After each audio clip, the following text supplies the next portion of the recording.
I know we got a big night, so we're going to try to move us right along because there's a lot going on in Philadelphia today. My name is Sandy Brown. I'm Executive Vice President for Brown Superstores. But I am honored to be here this evening to represent the Board of Directors for Uplift Solutions as the board chair. And I want to congratulate, first off, our host committee and our fabulous leaders in organizing this whole event, Toral Patel and Noah Averick. Let's give them a hand. And thank you to those of you that participated in the host committee in organizing tonight's event. So I have worked with Uplift Solution since its inception, so it's over 13 years, and I am just amazed at the evolution of this organization as they continue to expand the impact and the opportunities for those returning home from incarceration. I'm overwhelmed at the growth and the development that I have seen of our team under the leadership of Atif Bostic. So let's give Atif a hand.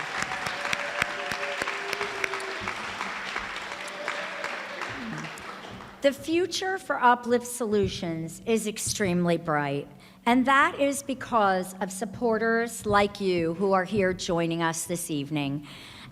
Give yourselves a hand. Thank you. Thank you. As well as many other individuals and organizations and agencies who fund our work, and we are greatly appreciative. Most importantly, Uplift is poised to create even further impact through a number of different programs, which you'll hear about later this evening.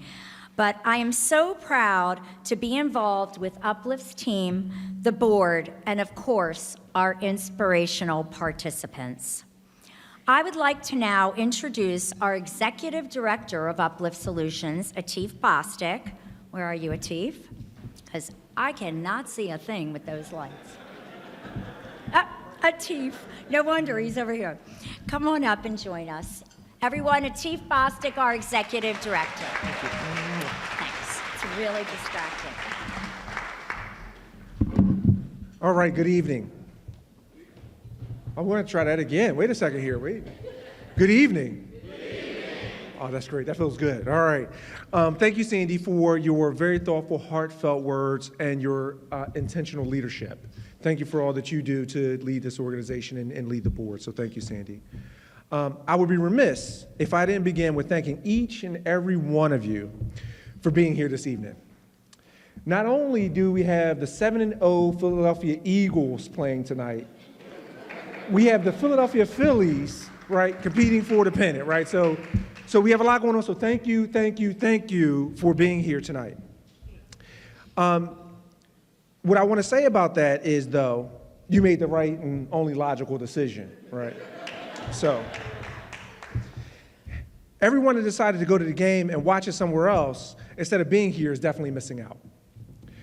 While they sit in the stands or in front of a screen admiring from afar, you are sitting and or standing right next to heroes, champions, and changemakers.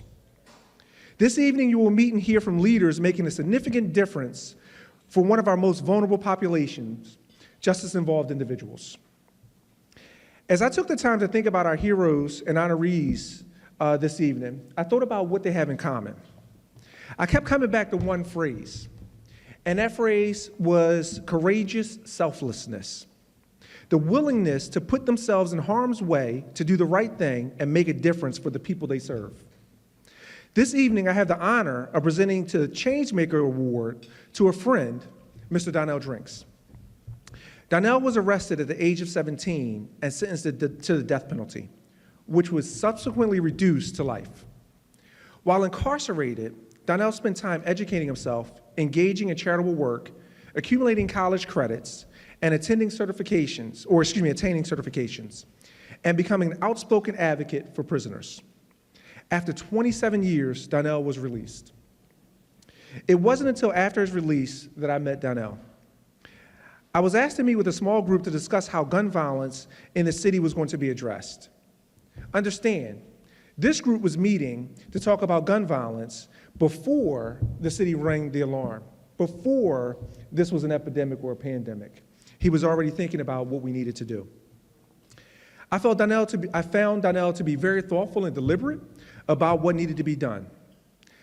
Donnell also acted with courageous selflessness, stepping up to be a credible messenger, going out to the corners to meet with individuals that engaged in criminal activity, putting himself in harm's way.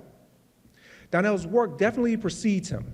After being released from prison, Donnell was the first juvenile lifer to hold a full-time role with the Philadelphia District Attorney's Office. Donnell also worked for the ACLU, as well as City of Philadelphia's Office of Violence Prevention. Donnell is the co-founder of the nonprofit organization GROWN, Gaining Respect Over Our Worst Nights, which is a community-based outreach program for Philadelphia youth, and currently serves as the Leadership Development Engagement Coordinator at the Campaign for Fair Sentencing of Youth. It is my pleasure to introduce Donnell Drinks and present him with the Uplift Changemaker Award in recognition of his actions and achievements within the justice system to create positive change.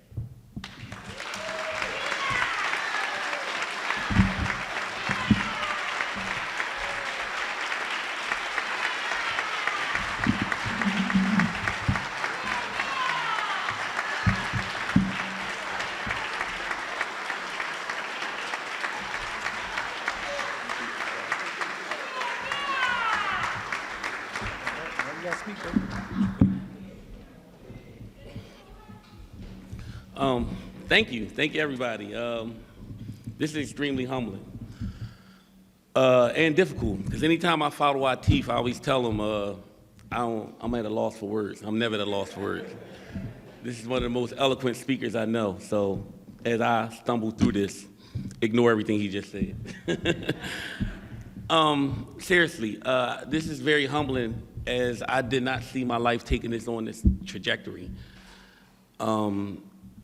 My story, unfortunately, is not so unique.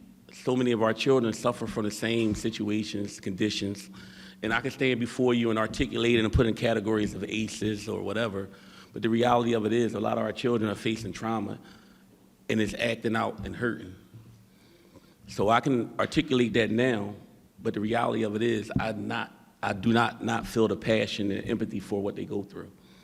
So everything that I do is a connection to the younger me, the connection to all our children that are suffering. So to get acknowledged right now is good, and I appreciate it, but I don't separate myself from those out in the street that are hurting right now. I don't separate myself from the ones that are potential victims right now. And while Atif spoke about everybody that's watching the game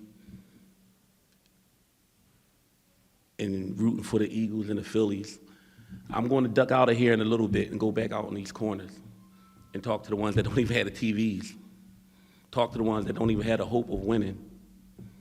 That's what this is about. It's about our connection to redemption. It's about our connection to giving everybody a chance. I stand before y'all not because of nothing I've done, but because of the people that actually supported me and believed in me. And imagine how many other people can stand before us if we all supported them and believed in them. Let's start keeping that connection and putting that unity back into community and understanding we are one. Our children are hurting. You know, a lot of times we sit here and we say, do you remember what you did when you were a child? It could have been me. And that's a good approach. But for me, I've learned what's even a better approach. What are we going to do as adults to protect our children? Let's not put the onus on them. Let's put the onus on ourselves, and that's what the men and women are grown to.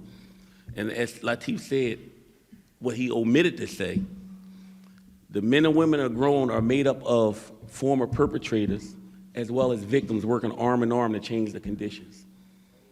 That is the unique success story that goes unwritten. Perpetrators and victims working side by side to change our community. If they can bridge the gap, we should be able to bridge the gap. All this nonsense, different colors, different ideologies, let's be human. Let's find that common unity in being human and bringing everybody together and changing the conditions of our community, our blocks, our city. I implore everybody in here, in the sound of my voice right now, forget everything else. Just remember we are human. We're going to make mistakes, but we also can triumph as long as we do it together. Thank you.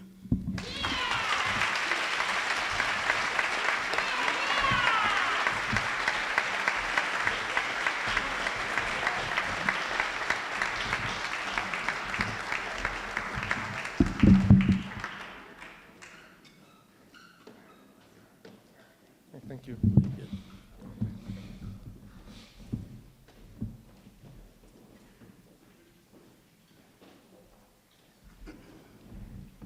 Hello, everyone. My name is Wayne Garrett. I'm a proud member of the Uplift Board, an event committee member, and the Uplift graduate. That's cohort 6 to be exact. I want to speak to you tonight about Michael O.G. Law Taban. O.G. Law was born here in Philadelphia to blind parents who both birthed a visionary. At 4 years old, he began to explore his insight using a pencil to draw. Years later, during his unfortunate incarceration, he used his art to cope with the hostile environment. The pencil and pen helped him to go beyond the prison gates as he created pictures, music, and ideas. During this time, O.G. Law took the first steps into becoming a thought leader by developing a mentorship program to help inmates get released from prison and stay out of prison. He found through years of studying music, art, and drama that the most effective way to reach people would be through creative and performing arts.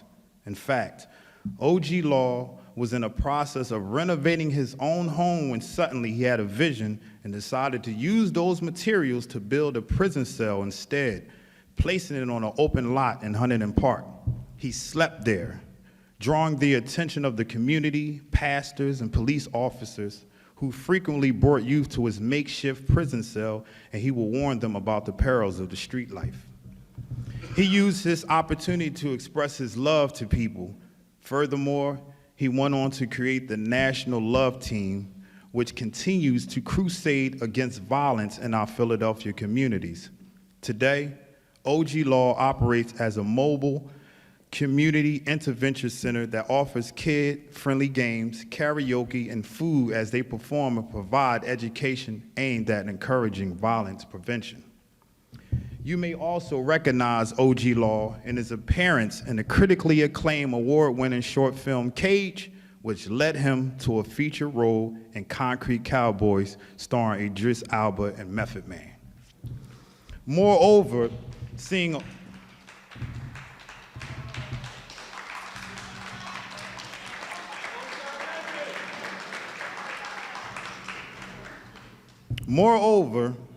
O.G. Law in action has inspired me personally to do more and love more, as he has taught me to fight hate with love. So for this reason, I am honored to present Michael O.G. Law Taban with the Uplift Visionary Award, recognizing individuals who have demonstrated creative foresight and whose unique vision continues to shape our community.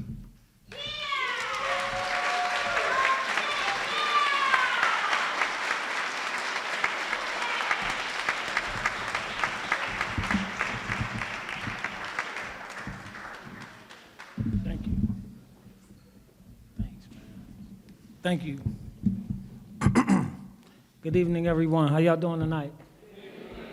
Cool, cool. Thank you. So everything I do, I usually make it up off the top of my head, but this is the first time I ever wrote a speech. So bear with me a little bit. I'm going to read.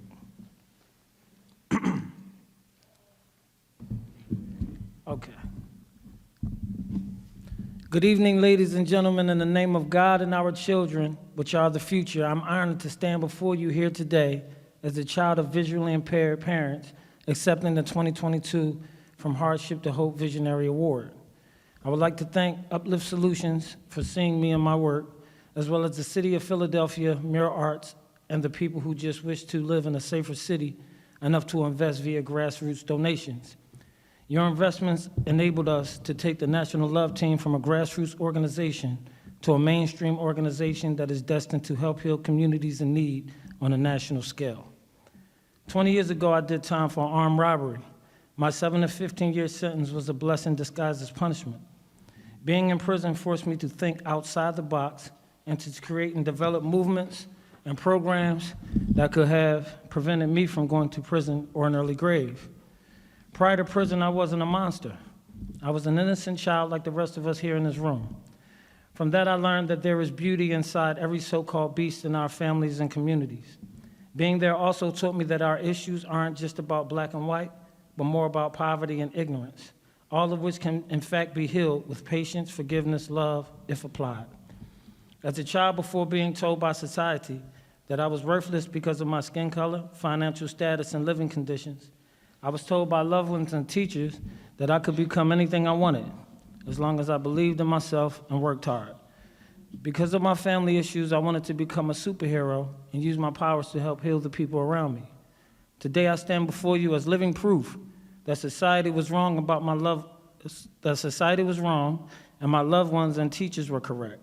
After prison, I became a real-life superhero with the power to wear a prison suit for almost 2 decades, not as a jail term for bad behavior, but as a living example to prevent others. To drive a hearse and sleep in a body bag, not as a memory, but to prevent others from making poor decisions that lead to premature death. Raising hundreds of thousands of dollars to build and save community centers, turn my home into a 24-hour community launch pad, drag capes with positive messages across the country that ultimately hang in the windows of museums, helping to change laws that made it easier for returning citizens to get jobs, ban the box. I was also able to make it from hell to Hollywood opposite Idris Elba and Khalid McLaughlin in the global award-winning film Concrete Cowboy. The strategy I created was to use music, art, drama, athletics, and pain, all of which are universal languages paired with my Hollywood-backed Renaissance status, to create a platform to reach and support youth of all ethnic groups, as well as their families. I used my personal funds, some dollars granted by the city of Philadelphia, Mirror Arts, and donations to start building the National Love Team into a 501c3 nonprofit. Also, thank you. Also, almost finished. I write big because my mom can't see that well. So. Also, we constructed Hard Knock University, the world's first mobile community crisis event unit that was used on national television to prevent a riot on 52nd and Chestnut and to host a successful 101-day violence-free campout at the Belmont Mansion this past summer. Now that sounds super to me. Finally, with people like you building and supporting the vision of the visually impaired parents kid, together we will construct a national love team who understands the vision and our role in violence prevention, healing the environment, and re-raising our children, and will assist in the execution of our ideas once the vision is made clear. Thank y'all very much.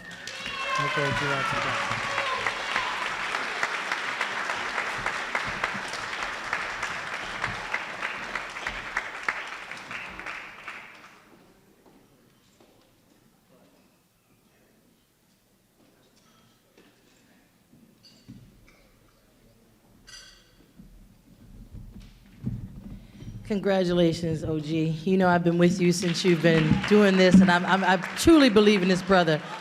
One, again, I want to give it up to Uplift Solutions and their wonderful and efficient program. I'm going to take 1 minute out of this program just to say this. Donnell Drinks, you said something so important. Recently, we had something that had never happened before, and that was 225 people that were sentenced to die in jail were released here in Philadelphia. First time it ever happened. I was a part of watching this redemption process, not just happen for the people that were getting out, but for the people that were deemed victims of their acts. And those people said to them, I forgive you, I believe you, and I support you. If those aren't stories to share and tell about what a victim is and what a victim isn't, I don't know what is. So give it up for everyone that's been on the road to redemption. We have to share more of these stories because they're distorting the message and making sure good people like this die in jail. We can't have that. But back to our regularly scheduled program. I wish I had OG's tablet because I have a hard time seeing. But anyway, wonderful opportunities like this cannot happen alone without people and businesses who believe in the power to lend a hand through some of their efforts and financial efforts. So I'm here to present the JP Morgan Chase with the Trailblazer Award. JP Morgan Chase has a long history of investing in communities in thoughtful and creative ways. They have made a commitment of $350 million to further their New Skills at Work initiative. Thank you for that. That deserves a clap. Right? Which focuses on workforce training, career readiness for individuals whose barriers to opportunity are particularly severe and who are shut out of the rewards of a growing and changing economy. The impact JP Morgan Chase has had in Philadelphia is amazing. They are in the process of investing $5 million to boost economic development in Kensington, thank you for that, with the goal of supporting underserved communities through tangible economic and workforce development opportunities. One of the most important aspects of their work in Philadelphia is their commitment to making progress towards closing the racial wealth gap, particularly in the area of affordable housing, home ownership, entrepreneurship, financial health, and workforce development. I am happy to present JP Morgan Chase with the Uplift Changemaker Award, honoring an institution who has pushed the boundaries and in doing so has redefined standards and created a path to success for others. Accepting the award is Michelle Lawrence, one of my personal friends and heroes. Love her, give her a clap. She is amazing, and she is bridging the gap between public and private partnerships like no other. Michelle, thank you for all your work, and we're excited to see, and we look forward to seeing the impact that you and the rest of Philadelphia team have on the region in years to come.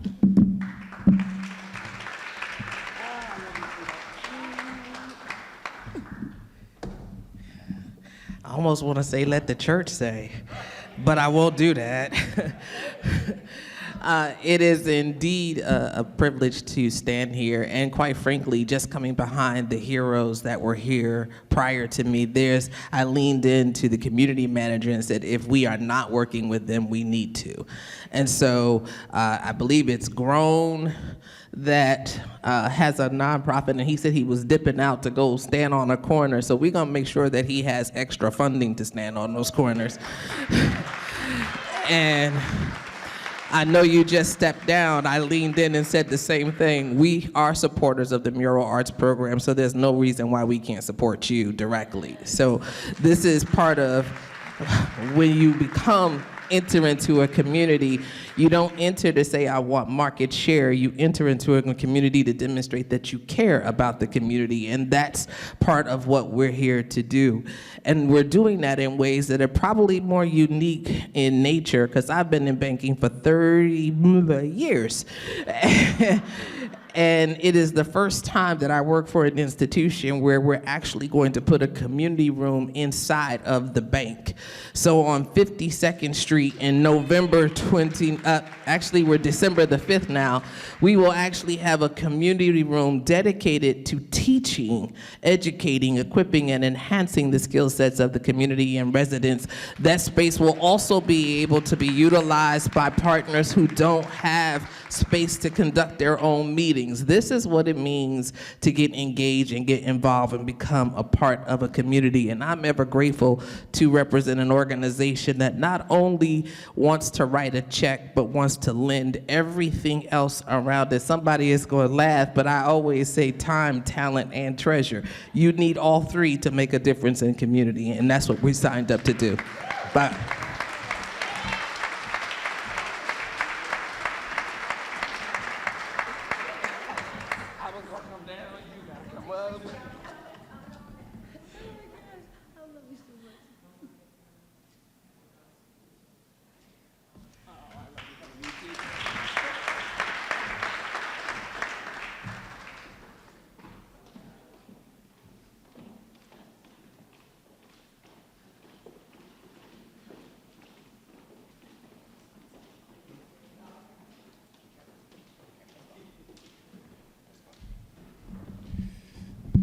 Good evening, everyone. We have about 52 minutes to kick off, 52.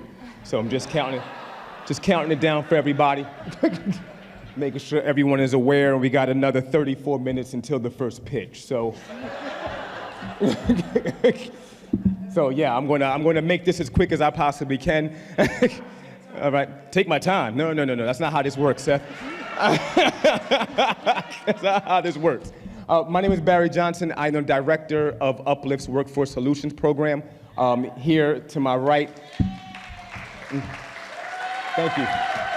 thank you.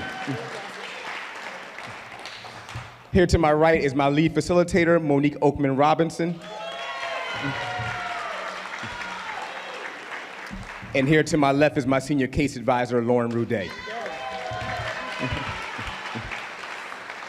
We are tasked with honoring the award for the Unparalleled Perseverance Award, and this is our second year of doing this. And I can tell you that over the last 5.5 years of us having this program, we've served over 600 returning citizens in those 5.5 years. So trying to pick 2 or 3 people out of that list is always very, very difficult. So to honor people here today, just know that you're extremely special, and the things that you've done deserves to be awarded. So I'm going to turn it over now to Lauren Roudet to present the first award. Thank you. Good evening, everyone. So I wanted to take the time to introduce our next award recipient. So after graduating our program in 2019, Robert Ortiz took a job at ShopRite. He has received several promotions since then. He started out as a maintenance worker, where he quickly became the manager's go-to person. He was then promoted to grocery and is now the assistant night crew chief.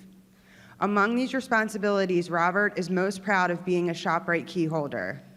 It is clear that he continues to spread the same enthusiasm we all saw in class to everyone he comes into contact with at work. It has truly been a pleasure getting to know him and watching him shine at ShopRite. We are honored to present Robert Ortiz with the Unparalleled Perseverance Award, which recognizes individuals who have shown resilience and determination in the face of hardship and have come out on the other side, hopeful. Robert.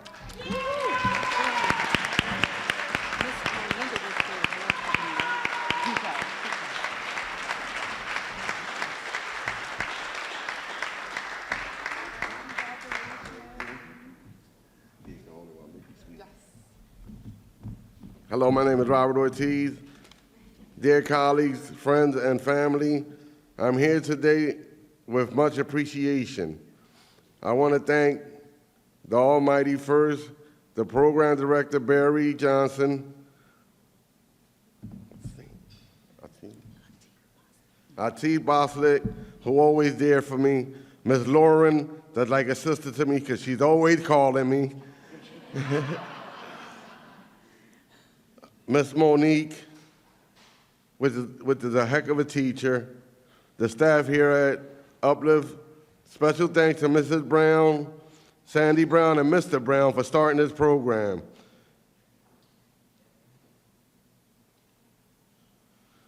To give people like me a second chance. Without this chance, I wouldn't be here right now.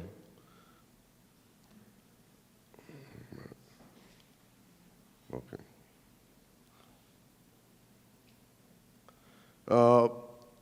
My close friend, Joe Kidd, for being a good friend. My store director, Hakeem Smallwood, who's always there for me. And my manager, Rick Wilkes.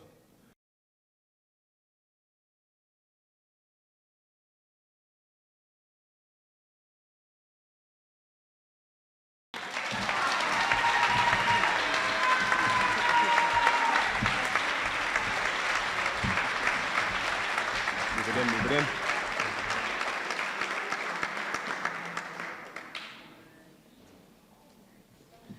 Thank you, guys. Great job, Rob.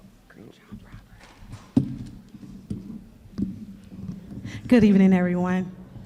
This next person I have the privilege and honor of introducing is one who I met in the summer of 2019, which was one day of her interview. And that same day, I adored this young lady. I adored her presence. I adored her smile. I adored just her existence. After our interview process, we do our onboarding process. And as we initiated our onboarding process, it was very easy to consider someone who knew where she was and also endured where she was. Also, she waited and patiently waited. And as she waited, she anticipated where she was going. And on this evening, we stand and we will celebrate where she is on today. So, ladies and gentlemen, I'm going to ask that we will all please help me welcome and celebrate Miss Linda Smith.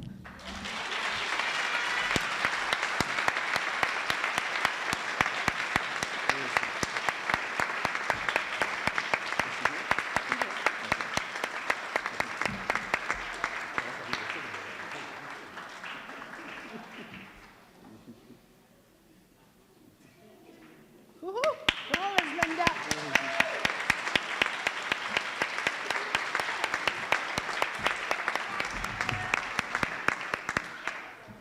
22 minutes now to a first pitch, Linda. 22 minutes.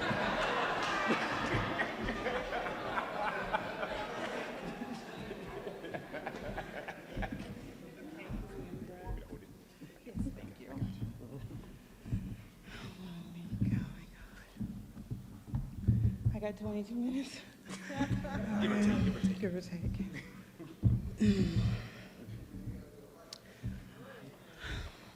I'm so humbled by these glorious people and this wonderful organization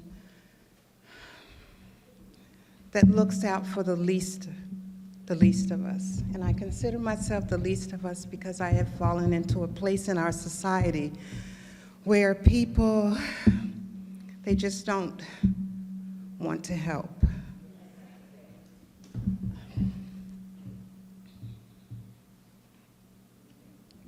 There is a place prepared for people like you. It's called the Kingdom of Heaven.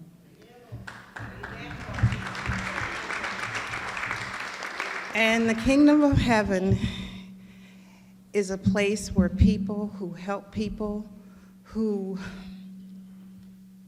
the widows or the orphans, the prisoners, single moms. So the only thing I want to say is I salute you. I salute you. I salute this organization. Uplift has been absolutely amazing.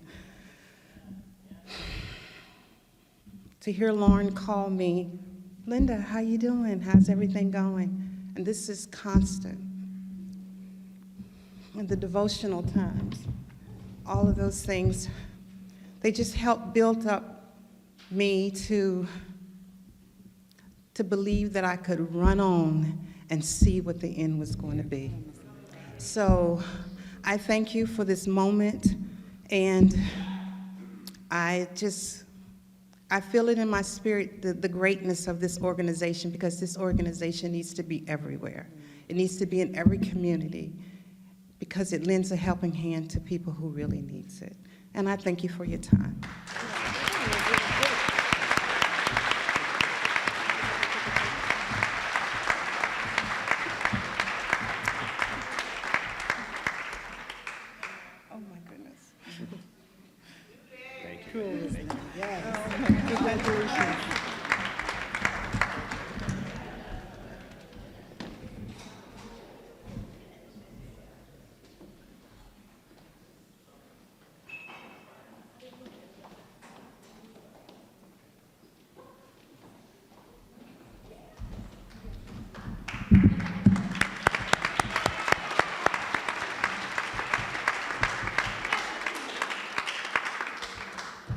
So I was going to ask to give our honorees another hand. You already got it started. Let's please do that again.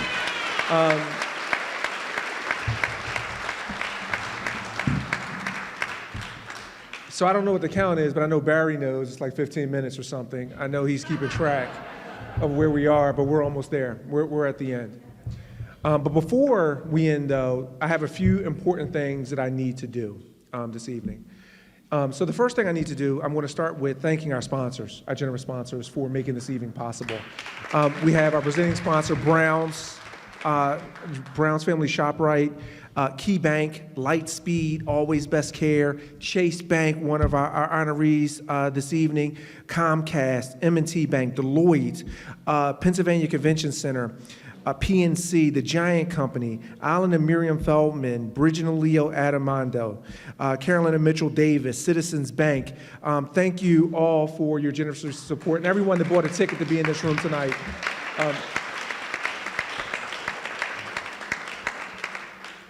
I also want to take a moment, and I don't know if they know I'm about to do this, and so I really want everyone that has been in our program participants, those individuals that have come through and experienced our work to actually come up. I want everyone to see who you are, because I want to come talk to you after this. So if you don't mind coming up, we'll get a picture of you as well. So it's kind of two purposes, dual purpose. So please come on up and be recognized.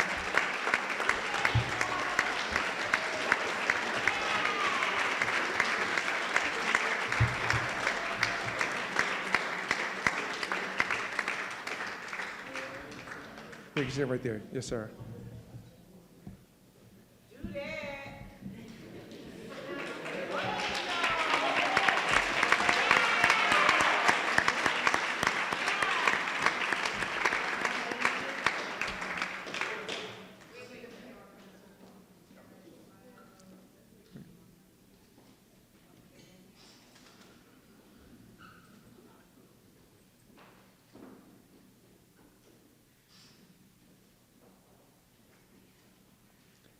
And so before you go, I know we're taking pictures.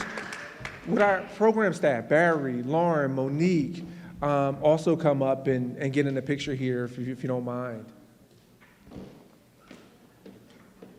You guys are the ones made this happen, so please, take your flowers. And while we're doing this, the importance of this, I want to make sure that you come up and talk to them about their experience. Because it's one thing for me to stand up here and talk to you about what we do, but it's another thing to hear directly from the individuals that are impacted by our work. And I'll pause for a second.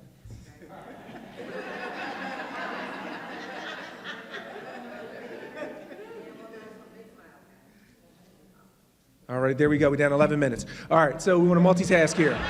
So, my watch is slow? Okay. So a couple more things to do. I do want to take a moment and also have our board of directors stand, because our board of directors provides leadership for the organization and support for the organization. So Sandy, obviously our chair of our board. I've seen a number of other board members here, Sam Cates, Ron Berman, Shelly Adler. I saw you floating around. There we go. At least raise a hand. You guys are shy here. Let them know so you can come talk to you. And then last but not least, I want to recognize the staff. You met Barry, Lauren, Monique doing the work, but we have so many more. Two in particular that I want to recognize, and Sandy recognized them already, but they did a yeoman's job in pulling this off. And that is Toral Patel over in the back corner here, and Noah Averitt over to your right there. They're responsible for this evening, and I really want to thank you guys for all the work you've done. We have our CFO in the room. We have our Chief Program Officer in the room. So please, where we got over there? Okay, we have our Chief Program Officer in the room. Actually, all staff, please stand. Okay. Seth, you're acting like you're not part of the team. You're part of the team. Come on and stand up. There we go. You're part of the team as well. Thank you. All right. Now, this wasn't me. Don't hold this one against me. Don't hold this one against me.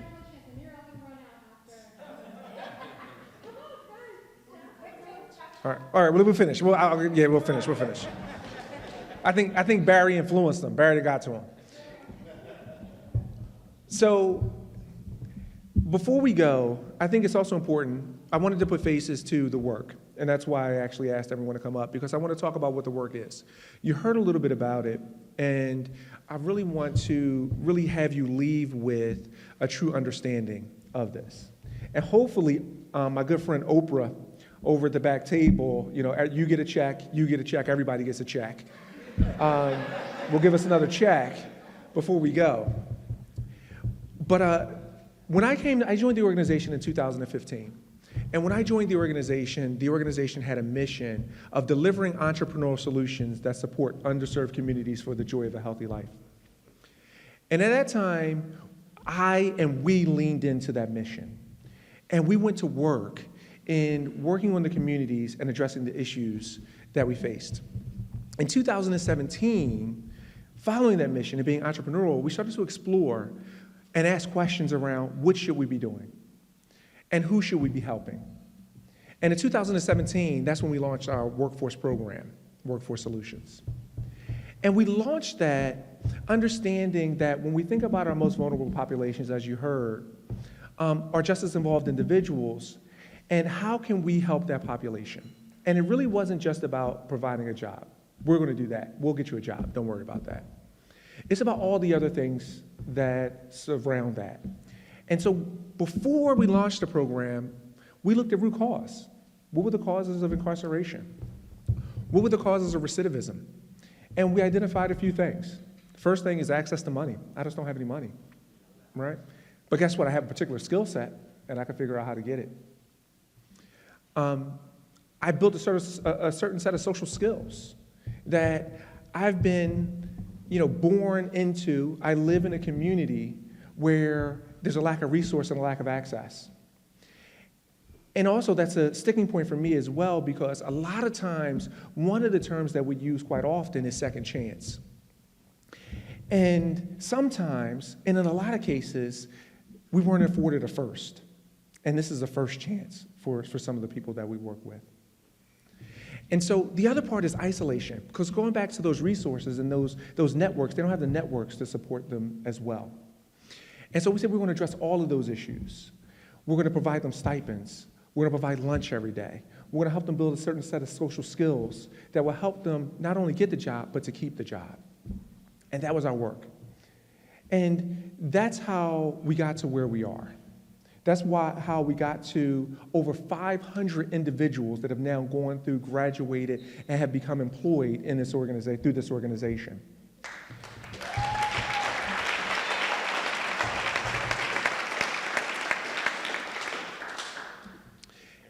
And in 2022, this year, September of this year, we changed our mission and doubled down. We changed our mission to, and I'm going to read to make sure I get it right because we just changed it in September, removing barriers for justice-involved individuals and at-risk youth, to helping them find pathways to long-term success. And that's what our mission is, and that's what we're going to do going forward.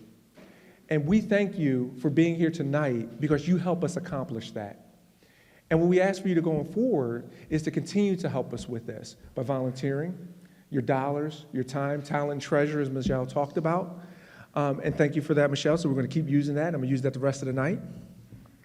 And then also, going back to being courageous and that courageous selflessness. You heard Donnell Drinks that he's not going to watch the game. He's going to go out back on the corner and talk to the guys that don't even have a TV to watch the game, right? It's that type of leadership that we need in our community. And thank you for that. Thank you for your leadership. It's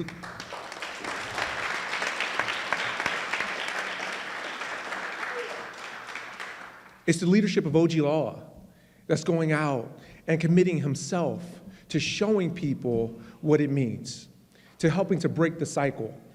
OG Law, thank you for what you do in your selfless leadership and what you do.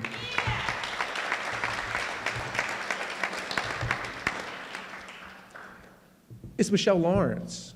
Michelle Lawrence, again, talking about the industry, which is an industry I come from, and I've known Michelle through the industry for a long period of time. And it's going back to an industry that this would not happen in. These types of investments would not happen. Right? Chase has not only committed dollars, but Chase is looking at how do we hire formerly incarcerated individuals. That's changing an industry. Michelle, thank you for your leadership. And Linda and Robert, thank you for going in organizations and proving what you can do and how you can make a difference within an organization. That's leadership. I want to leave you with, tonight, the importance of going out, finding a mission, finding a cause, and doubling down on it. Thank you for supporting us. Thank you for all that we do. And now I'm going to get out of your way. Hopefully you want to stay, but if not, we understand. But thank you again for being here tonight, and have a great evening.